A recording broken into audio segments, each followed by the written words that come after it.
गांधी स्मारक અને प्राकृतिक चिकित्सा समिति न्यू दिल्ली एवं धन्वंतरी योग एंड नेचुरोपैथी इंस्टीट्यूट के संयुक्त उपक्रम में नेचुरोपैथी दिन के इस उत्सव की श्रृंखला में आज हम पंचकर्म के बारे में जानेंगे।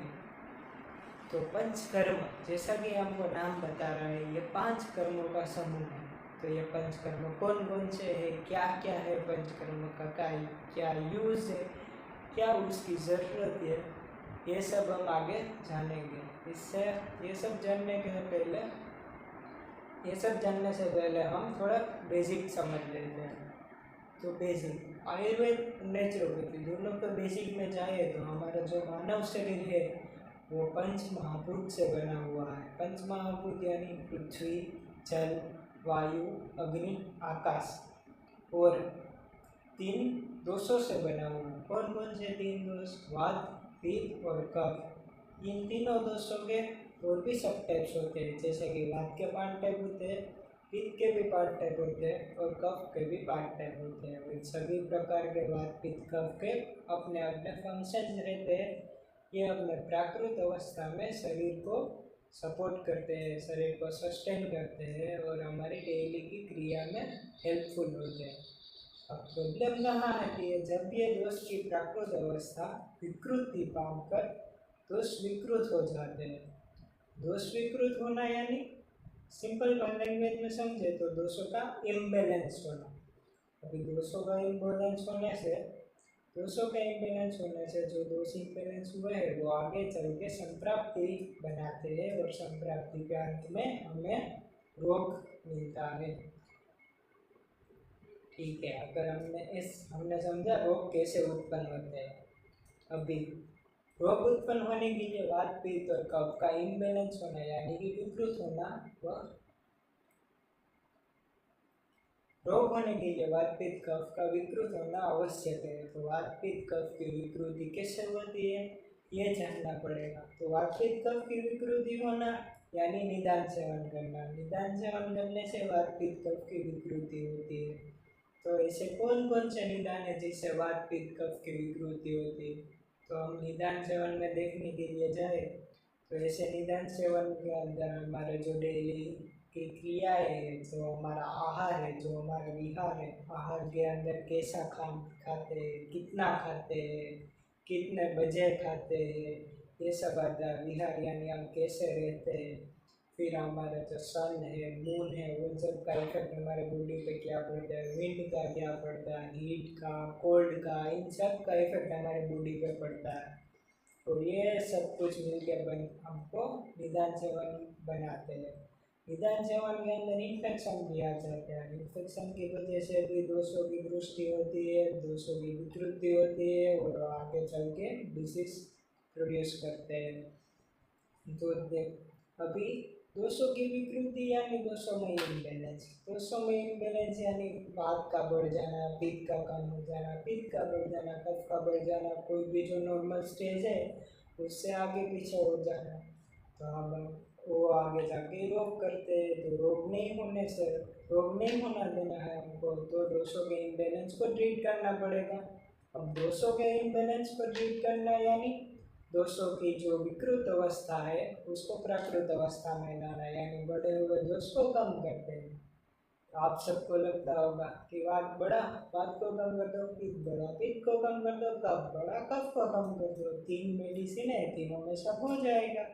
वात के लिए, पित्त के लिए, कफ के लिए। अगर 2 दोष बढ़े हुए हैं, वात और पित्त, तो 2 मेडिसिन ले लो एक साथ। तीनों एक साथ बढ़े हुए हैं तो 3 मेडिसिन ले लो। लेकिन नहीं मित्रों, ऐसा नहीं होता। क्या है कि जो रोगी होता है उसमें दोषों के कौन से गुण बढ़ा हुआ है, दोषों के कौन से गुण के बढ़ने की वजह से दोष में दृष्टि उत्पन्न हुए, ये देखना पड़ता है। फिर वो दोष कहाँ जाके, मतलब कि हमारे के बॉडी के कौन से स्थान में अधिष्ठान लेके उसने रोग प्रोड्यूस किया है, फिर कौन से स्रोत को दृष्टि किया, कौन से प्रकार की स्रोत दृष्टि है, कई सारी प्रकार की स्रोत दृष्टि भी बताई गई है। ये सब कुछ देखना पड़ता है। फिर रोगी की अवस्था देखनी पड़ती है, रोगी कैसा है, रोगी की वही कैसी है, रोगी का बल कैसा है, रोगी की मानसिक स्थिति कैसी है, यानी कि सत्व कैसा है, सातम्य कैसा है, ये सब कुछ देखना पड़ता है। दोष ने कौन से दूष्य को दूषित किया है, दूष्य यानी धातु या मल, दोष कौन से धातु से मिले हैं या फिर कौन से मल से मिले हैं और डिसीज प्रोड्यूस किए, ये सब कुछ देख के हर एक व्यक्ति और हर एक रोगी की अलग अलग ट्रीटमेंट होती है। इसीलिए बहुत ये ऐसा ही सिंपल नहीं है कि ये बड़ा इसको कम कर दो, ये बड़ा इसको कम कर दो। इसको कम करने के पीछे भी बहुत सारे हमको चीज़ें देखनी पड़ती है।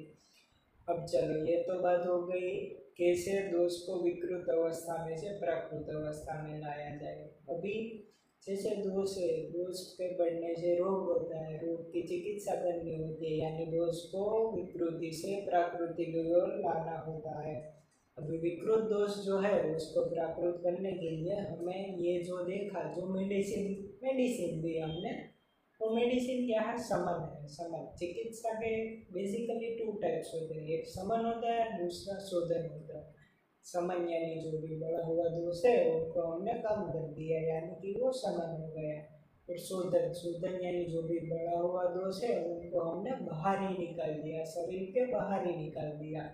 तो इसमें से जो आपको समझ ही आ गया होगा कि शोधन या समन दोनों अच्छे ही है, लेकिन शोधन से समन थोड़ा सा निचले स्तर पे आता है, क्योंकि जो समन हमने जो भी बड़ा हुआ दोष है उनको दबाए, तो आप समन कर दिया, उसको कम कर दिया, तो उसे बढ़ने के चांसेस ज़्यादा है, प्रोबेबिलिटी ज़्यादा है। वो आगे चल के थोड़ा सा भी निदान सेवन हुआ, थोड़ा सा भी सीजनल वेरिएशन हुआ, तो वो दोष बढ़ सकता है और आगे जाके वो डिसीज प्रोड्यूस कर सकता है। जैसे कि शोधन में हमने इतना दोष बढ़ा हुआ है, दोषों को बाहर ही निकाल दिया, तो उसमें जो ज़्यादा निदान सेवन चाहिए होगा डिसीज प्रोड्यूस करने के लिए, यानी कि समन से अच्छा शोधन है। अभी हमारा जो पंचकर्म है वो शोधन में ही आता है।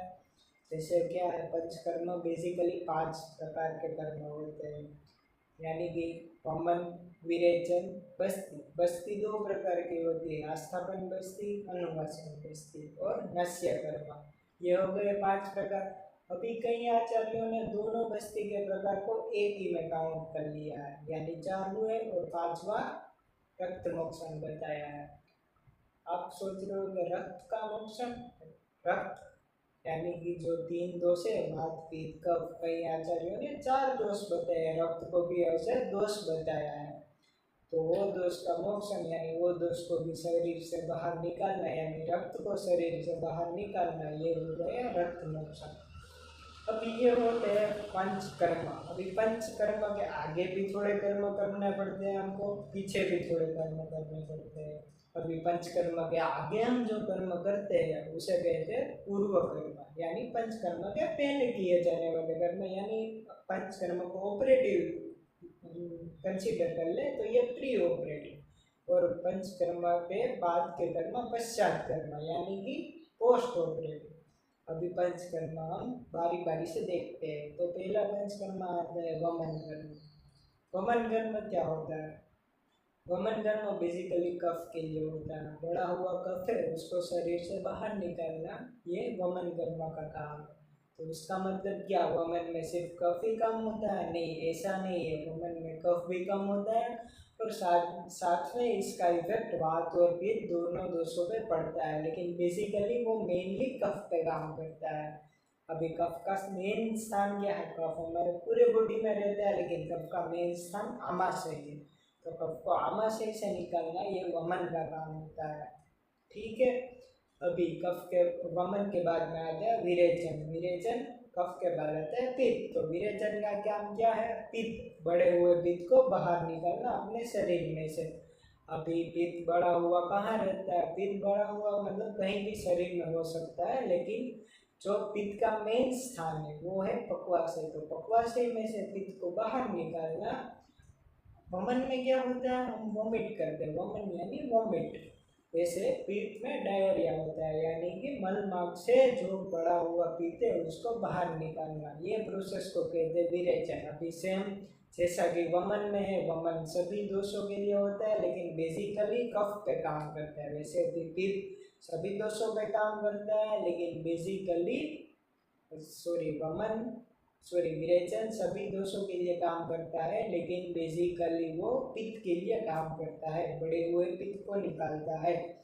फिर अब अमन हो गया, विरेचन हो गया, अब आता है बस्ती। बस्ती के टू टाइप्स का, अनुवासन बस्ती, आस्थापन बस्ती। अनुवासन बस्ती यानी स्नेह बस्ती।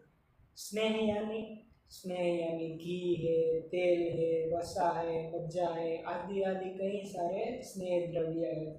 जो स्नेह द्रव्य है उसे मल मार्ग से हम अंदर इंसर्ट करते हैं, यानी एनिमा देते हैं। एनिमा समझने के लिए हम एनिमा कह सकते हैं, वरना बस्ती और एनिमा बहुत डिफरेंट चीज़ें हैं, लेकिन उसको एनिमा देते हैं मल मार्ग से।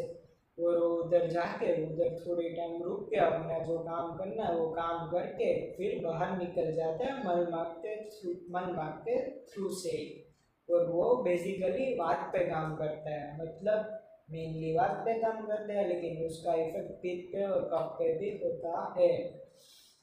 अभी ये हो गई स्नेह बस्ती। दूसरी बस्ती है नीरू बस्ती। नीरू बस्ती यानी आस्थापन बस्ती। अभी नीरू बस्ती में क्या होता है, जैसे नीरू बस्ती थोड़ा चीज़ों को मिला के बनती है।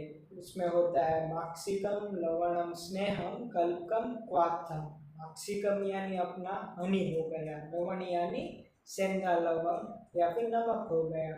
माक्सिकम, लवणम, स्नेह यानी जो स्नेह द्रव्य स्नेह बस्ती में देते हैं वही। स्नेह, कल्प और क्वाथ ये आयुर्वेदिक मेडिसिन के प्रिपरेशन है। कल्प प्रिपरेशन और क्वाथ प्रिपरेशन, इन सबको डिफरेंट प्रपोर्शन में मिला के डिफरेंट प्रकार की नीरू बस्तियाँ हम बनाते हैं। अभी डिफरेंट प्रपोर्शन में इसको मिलाते हैं। कई बार एक को मिलाते ही नहीं है, दूसरे को ज़्यादा मिलाते हैं, वैसे इनफाइनाइट कॉम्बिनेशन बना के कई सारी औषधियों को मिला के हम नीरू बस्ती दे दें। ये भी हम मल मार्ग के थ्रू दे दें, अंदर जाता है, थोड़ा टाइम रुकता है, उसका जो काम है वो काम करता है, हम दोषों को बाहर निकालता है, हमको स्वस्थ रखता है, और थोड़ी देर के बाद वो मल मार्ग से बाहर आ जाता है। ये हो गया बस्ती। अब आया नस्य। नस्य किस रोग के लिए है? वात पित्त कफ तो हो गया, बस्ती भी हो गई, वात पित्त कफ हो गया, तो नस्य का क्या काम है? नस्य यानी ऊर्ध्व जत्रुग्र। अपने जत्रु जो है, जत्रु प्रदेश के ऊपर के भाग के सभी दोषों को रिमूव करने के लिए नस्य का हम यूज करते हैं। नस्य यानी नासा से दिए जाने वाली जो मेडिसिन होती है वो नस्य का कही जाती है। अभी आप सोच रहे होंगे नासा से क्यों? आयुर्वेद में ऐसा कहा गया है, नासा ही शीर्षो द्वार, यानी जो नासा है वो सिर का द्वार है। तो हमें कोई भी मेडिसिन या फिर कोई भी मेडिसिनल इफेक्ट सिर पे चाहिए, या सिर के जो भी रोग है उन सब के लिए हमको नासा से मेडिसिन देनी चाहिए, वो नस्य कहलाता है। अभी नस्य में भी क्या होता है, नस्य देते हैं, बड़ा हुआ दोष बाहर आ जाते हैं, सिर प्रदेश में बड़े हुए दोष बाहर आ जाते हैं, ये नस्य हो गया। अभी रक्त मोक्षण जैसे कि मैंने आपको बताया, कई आचार्य रक्त को दोष करते हैं, दूषित रक्त को बाहर निकालना, ये रक्त मोक्षण होता है। हम दोष को बाहर निकालते हैं, बड़े हुए या दूषित दोष को, वही शोधन होता है। अभी रक्त मोक्षण के भी कई सारे टाइप्स होते हैं। टाइप्स यानी मेथड्स, कौन से मेथड से हम रक्त मोक्षण कर रहे हैं, उसमें अपना कपिंग आ जाता है, फिर वेन पंचर आ जाता है, फिर प्रच्छन्न कर्म आ जाता है, बहुत सारे प्रकार के कर्म आ जाते हैं, वो रक्त मोक्षण में आते हैं। अभी हम देखते हैं कि पंचकर्म हो गया, ये प्रधान कर्म हो गया। पंचकर्म जो पांच कर्म है वो प्रधान मतलब मेन कर्म है, उसके आगे प्रोसीजर करनी पड़ती है। तो क्या प्रोसीजर है? पूर्व कर्म। ठीक है, तो पूर्व कर्म में हम क्या करते हैं? पूर्व कर्म में हम बेसिकली टू टाइप्स ऑफ हम चीज़ें करते हैं। पहले स्नेहन, दूसरा है स्वेदन। अभी स्नेहन के भी टू टाइप्स होते हैं, एक होता है अभ्यंतर स्नेहन और दूसरा होता है बाह्य स्नेहन। अभी अभ्यंतर स्नेहन कैसे करते हैं? स्नेह यानी जो स्नेह द्रव्य है उसका पान करना। स्नेह द्रव्य का पान करते हैं 3 से 5 दिन के लिए पान करते हैं। 3 से 5 दिन के लिए, डिपेंडिंग ऑन पर्सन, कौन सा पर्सन है, पर्सन की प्रकृति कैसी है, उसको किस प्रकार का रोग है, वो सब कुछ चीज़ें देख के कितनी मात्रा में उसको उसकी अग्नि कैसी है, ये सब कुछ चीज़ें देख के कितनी मात्रा में उसे स्नेहपान करना चाहिए, कितनी मात्रा में उसे स्नेहपान करना चाहिए वो डिसाइड करेंगे। फिर उसको इंक्रीजिंग ऑर्डर में हम डे बाय डे इंक्रीज करते जाएंगे। पहले दिन कम मात्रा में स्नेहन देंगे, दूसरे दिन ज़्यादा मात्रा में स्नेहन देंगे, तीसरे दिन उससे ज़्यादा, चौथे 5 वैसा 3 से लेके 5 या 7 दिन तक स्नेहन प्रोसेस चल सकता है। वो डिपेंडिंग ऑन रोगी और रोग होता है। तो ये हो गया अभ्यंतर स्नेहन। फिर होता है बाह्य स्नेहन। बाह्य स्नेहन यानी अभ्यंग। अभ्यंग यानी जो तेल होता है या घृत होता है उसको शरीर पे ऐसे मसाज करनी। अभी अभ्यंग यानी एग्जैक्टली नॉट मसाज, लेकिन अभ्यंग हम मसाज की तरीके से समझ सकते हैं। अभ्यंग की प्रॉपर डायरेक्शन होती है, जो अभ्यंग की प्रॉपर टेक्निक होती है। जैसे मसाज की अलग अलग टेक्निक रहती है, वैसे अभ्यंग की भी प्रॉपर टेक्निक, प्रॉपर डायरेक्शन होती है। वो डायरेक्शन से अभ्यंग करने से हमारा पूरा शरीर का बाह्य स्नेहन हो जाता है। फिर स्वेदन। स्वेदन यानी बेसिकली हमको जो स्वेद है, स्वेद यानी हमारा एक प्रकार का मल है, उसको बाहर निकालना होता है। वो स्वेदन प्रोसेस के भी बहुत सारे टाइप्स है। उसमें साग्नि स्वेदन आता है, निराग्नि स्वेदन आता है, उसके अंदर भी बहुत सारे टाइप है।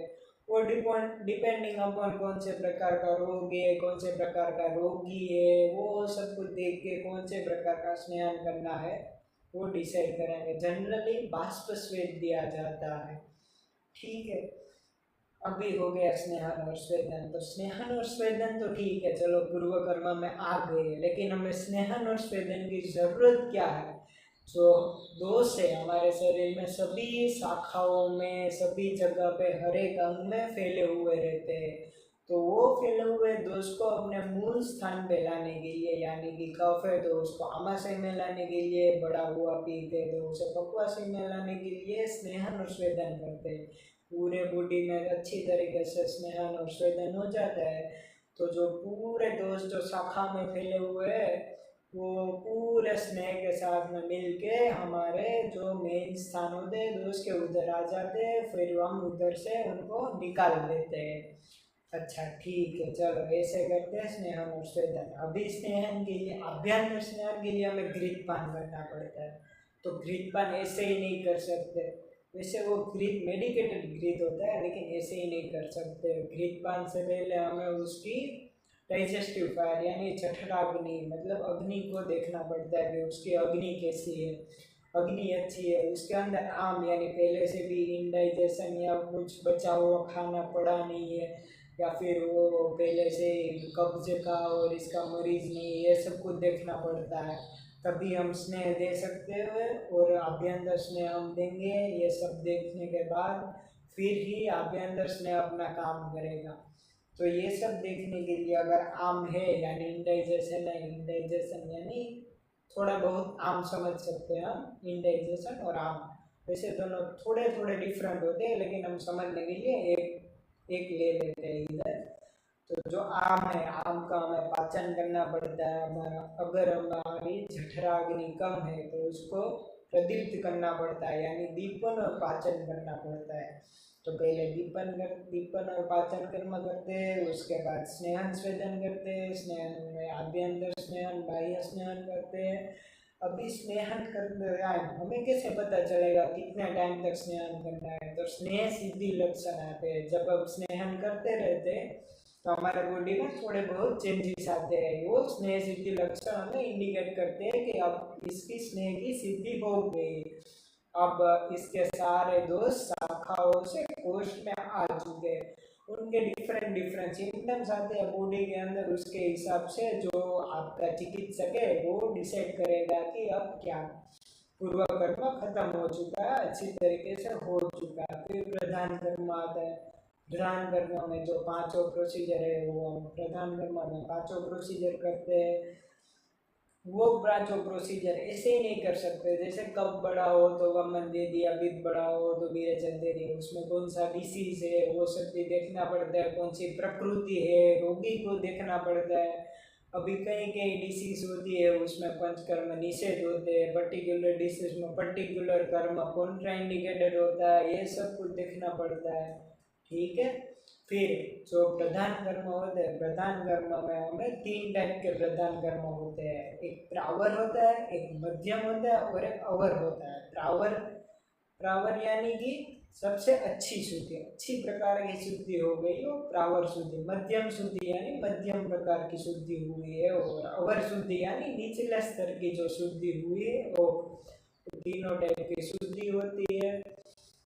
फिर ये पंचकर्म हुआ, शुद्धि हो गई, जो मेन कर्म है हमारा प्रधान कर्म वो हो गए, उसके बाद आता है पश्चात कर्म। अगर हमने ये सब प्रोसीजर की, पूरे बॉडी को स्नेहन किया, दोषों को बाहर निकाला, वोमिटिंग की, डायरिया की, ये सब कुछ प्रोसेस किया, तो हमारे बॉडी का डाइजेस्टिव फायर पे इफेक्ट पड़ेगा, हमारी स्ट्रेंथ पे इफेक्ट पड़ेगा, हमारी डाइजेस्टिव फायर कम हो जाएगी थोड़ी, हमारी स्ट्रेंथ थोड़ी कम हो जाएगी। तो अगर ऐसी कंडीशन में हम डायरेक्ट अगर जो कर्म है मेन प्रधान कर्म वो खत्म होने के बाद सीधा एक बर्गर पिज्ज़ा ये सब खाना, बाहर घूमना, ये सब नहीं कर सकते। तो धीरे धीरे हम स्टेप बाय स्टेप, जैसे कि मैं आपको समझाऊँ कि अग्नि है, अग्नि जो रियल फायर होती है वो थोड़ी थोड़ी सी है, बहुत ज़्यादा नहीं है, उनको हमें बढ़ाना है। तो हम क्या करेंगे, बड़े बड़े लकड़ियाँ डाल देंगे? नहीं डालेंगे, क्योंकि ऐसा करेंगे तो जो थोड़ी थोड़ी जो फायर है वो भी बुझ जाएगी। तो हम क्या करेंगे, पहले छोटी छोटी लकड़ियाँ डालेंगे, फिर अग्नि थोड़ी बड़ी होगी, फिर थोड़ी छोटी छोटी डालेंगे, फिर अग्नि बड़ी होगी, फिर उससे बड़ी लकड़ियाँ डालेंगे, फिर बड़ी होगी, फिर बड़ी बड़ी लकड़ियाँ डालेंगे। ऐसे हमें धीरे धीरे जो होता है मंड पेया विलेपी यूज, ऐसा सब कुछ प्रिपरेशन होती है, आयुर्वेदिक प्रिपरेशन, जो कि आहार द्रव्य में आते हैं, यानी कि वो एक प्रकार के आहार द्रव्य होते हैं, जैसे कि अभी मूंग की दाल है, चावल है, इन सबको मिला के ये सब चीज़ें बनाई जाती है। वो सब चीज़ें बनाने का डिफरेंट डिफरेंट प्रोसीजर है, डिपेंडिंग ऑन कौन सी प्रकार की शुद्धि हुई है, कौन सा प्रकार का पेशेंट का नेचर है, ये सब कुछ देख के हमें धीरे धीरे ये इसको संसर्जन कर्म कहते हैं। जो संसर्जन कर्म है वो 3 दिन से लेके 7 दिन तक वेरी कर सकता है। उसमें हमें स्टेप बाय स्टेप पेशेंट को पहले एकदम लाइट फूड देंगे, लघु आहार देंगे, उसके बाद थोड़ा गुरु थोड़ा गुरु थोड़ा गुरु, वैसे करते करते धीरे धीरे हम उसको नॉर्मल डाइट के ऊपर ला देंगे। ठीक है, तो ये पूरी की पूरी प्रोसेस हो गई, ये प्रोसेस हो गई शोधन की प्रोसेस हो गई, कैसे हम अपने बॉडी को शुद्ध करते हैं। अभी जो शोधन की प्रोसेस हो गई, ये चलो समन हो गया, शोधन हो गया। एक चीज आपने गौर की, आप आपने गौर की होगी कि निदान सेवन, निदान सेवन क्या है, मेन कोज है, जो कोज है डिसीज कोजिंग के लिए, जो कोज है जिससे दोषों का इम्बेलेंस होता है, दोषों की विकृति होती है। अगर हम निदान सेवन ही ना करें तो निदान परिवर्तन कर दे, यानी कि हमारा जो दिनचर्या है, जो ऋतुचर्या है, जो सब कुछ चीज़ें हैं वो हम इस तरीके से प्लान करेंगे, हमको कोई भी तरह का आगे जाके दोषों में इम्बेलेंस ना हो। जैसा ये बोलने में अच्छा है, लेकिन ऐसा करना आजकल की लाइफस्टाइल के लिए थोड़ा डिफिकल्ट है। हमको जितना हो सके उतना निदान परिवर्तन करना चाहिए, ताकि आगे जाके रोग कोई नहीं और ये शोधन और समन की जरूरत ही हमें ना पड़े। निदान परिवर्तन बेस्ट है। चलो अभी देखो, एक पर्सन है जो पूरा का पूरा निदान परिवर्तन करता है, क्या उसमें दोष के इम्बेलेंस होगा, दोष का विकृति होगा? आप बताओ। होगा होगा, उसमें भी होगा, क्योंकि वो तो पूरा पूरा निदान सेवन निदान परिवर्तन करता है, कोई भी निदान सेवन नहीं करता। लेकिन जो सूर्य देव है, हमारे चंद्र देव है, उनका प्रभाव हमारे ऊपर पड़ता है। बाहर बारिश हो रही है, बाहर गर्मी है, बाहर धूप है, उन सब का इफेक्ट हमारी बॉडी पे पड़ता है, और उन सब के इफेक्ट से हमारे दोस्त की स्थिति ऊपर नीचे होती रहती है। सो आचार्य लोगों ने सीजनल वाइज पंचकर्म बताया हुआ है, जैसे कि शरदी। देखो मैं आपको एक चीज बताना चाहता हूँ, ये ऐसा कोई बुक में कहीं पे भी नहीं है, कोई रिसर्च हुई है कि नहीं वो मुझे पता नहीं, लेकिन मुझे ऐसा लगता है कि हमारे बॉडी में दो प्रकार की इम्प्योरिटीज होती है, water soluble and fat soluble. अभी जो वाटर सोल्यूबल इम्प्योरिटीज होती है वो तो वैसे भी बाहर निकल जाती है, जो फैट सोल्यूबल इम्प्योरिटीज होती है उसको बाहर निकालने के लिए पंचकर्म बहुत यूजफुल है। हम स्नान करते हैं, स्वेदन करते हैं, इससे हम पूरा बॉडी को स्नेहित कर देते हैं, तो हमारे बॉडी में जो ऑयल का कॉन्सेंट्रेशन होता है वो बढ़ जाता है। तो जो सेल में ऑयल सोल्यूबल इम्प्योरिटीज होती है वो सब उधर से ट्रांसपोर्ट होके हमारे जो स्नेहन किया है हमें उसमें आ जाती है, यानी हमने जो ग्रीकपान किया है उस सब में आ जाती है, क्योंकि higher concentration to lower concentration जाती है। उधर इम्प्योरिटीज और टॉक्सिन ज़्यादा प्रमाण में वो सब हमारे सेल्स को छोड़ के हमारे जो स्नेहित द्रव्य है, जो घृतपान किया हमने, जो तेलपान किया है उसमें आ जाते हैं।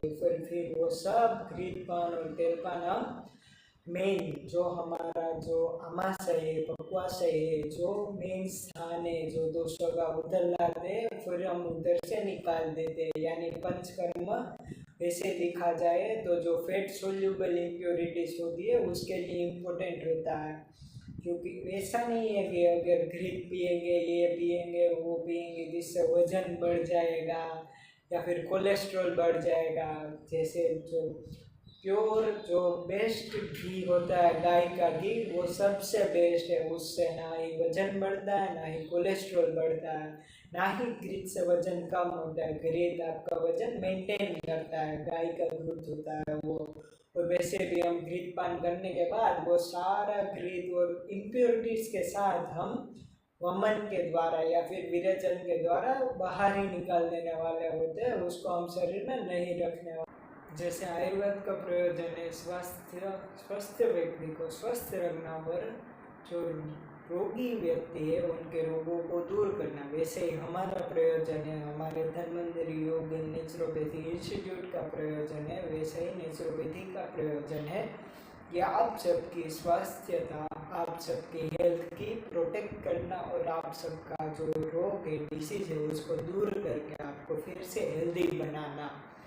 इसके लिए हम आगे भी कार्यरत रहेंगे, ऐसे बहुत सारे सेशन भी लाएंगे, कैंप भी कर रहे हैं हम, या हम आपसे जुड़े रहेंगे, आप भी हमसे जुड़े रहना। धन्यवाद। गांधी स्मारक प्रकृति चिकित्सा समिति के जो डॉक्टर अध्यक्ष Shri doctor A.K. Arun sir, मंत्री श्री डॉक्टर सच्चिदानंद सर, मंत्री श्री डॉक्टर अशोक शरण सर, गुजरात प्रांत के संयोजक श्री दर्शन सोनी सर, आप सबका मैं तहे दिल से, क्योंकि आपने मुझे ये मौका दिया कि मैं इन सब के समक्ष मेरे थोड़े बहुत विचार रख सकता हूँ। अंत में मैं सिर्फ इतना ही कहता चाहता हूँ, धन्यवाद।